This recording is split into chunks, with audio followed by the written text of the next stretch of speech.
America, I'm Matt Peters, and welcome to The Agenda. The 2020 election. Already?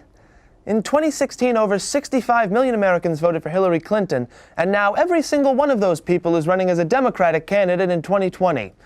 That's right, folks, the Democrats have decided to go with the power in numbers approach.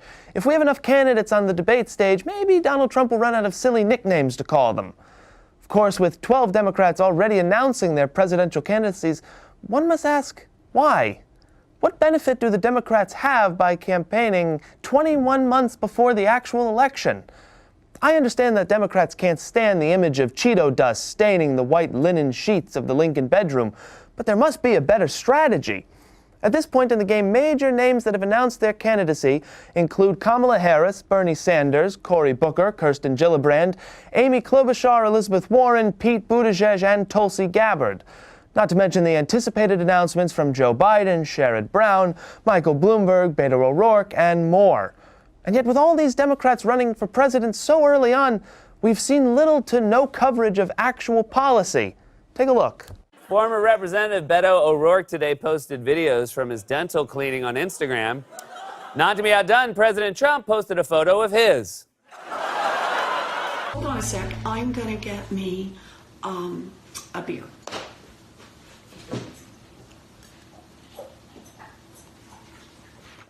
So authentic. After announcing her 2020 run, Senator Elizabeth Warren cracked open a cold one. It's amazingly natural.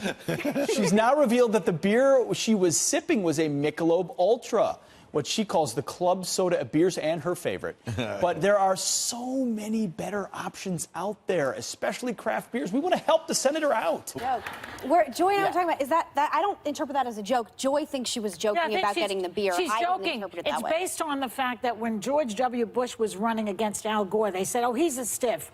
George W., you could have a beer with him. And that's what that's about. That's an homage to George W. Bush. In her announcement to run video? I think that she's kidding. I do. I mean, if she's not, then she needs to talk to me. Let me just make the statement very clear. I believe we need to legalize marijuana. Have you ever smoked?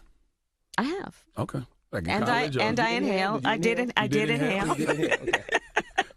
It was a long time ago. Listen, I think that it gives a lot of people joy, and we need more joy. We need more joy in this world. Everybody's pro-pot now, right? Yeah, I mean, look across the country. It's going to be legal in every state in America probably before it's through. That's right. Because the Democrats have decided to enter the race so early, we've resorted to nitpicking each and every mistake or flaw that they have in order to discredit them before the primaries even begin.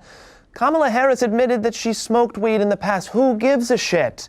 If Donald Trump can openly admit that he'll grab the occasional pussy every now and then, why do we care if Kamala smoked a joint with her college boyfriend Ian in his 1987 Toyota Supra? Elizabeth Warren wrote that she was of Native American descent on her college applications, which she openly apologized for, yet she continues to be openly criticized as if she were one of the leaders of the Trail of Tears. Why is it that most Republicans will ignore the most crucial flaws about their candidates, but when a Democrat admits to smoking a little bit of pot, the conversation suddenly shifts to their hypocrisy? Elizabeth Warren is believed to already be at a disadvantage in 2020 because of her Native American controversy. Yet when Roy Moore was accused of sexual assault, he lost by a mere 1.5% of the vote. The Democrats need to take a tip from the Republicans. Stop dwelling on the flaws and start focusing on the policy. Do you really think Donald Trump cares about the border wall? Or do you think he pushes it so hard because he knows the Democrats aren't loud enough to drown him out? Hillary Clinton tried to fight back against Donald Trump with insults, and she lost. Because you can't win against someone who has made it his career to insult people. So now, before all the Democrats announce their candidacies, maybe they should take a step back from traveling to Iowa to kiss every pig farmer's ass and focus on cultivating a few really good candidates, instead of ultimately providing the Republicans with even more meaningless ammunition. That's all the time we have for today, but if you want to see more, be sure to subscribe to MCTV for exclusive access. I'm Matt Peters, and this is The Agenda.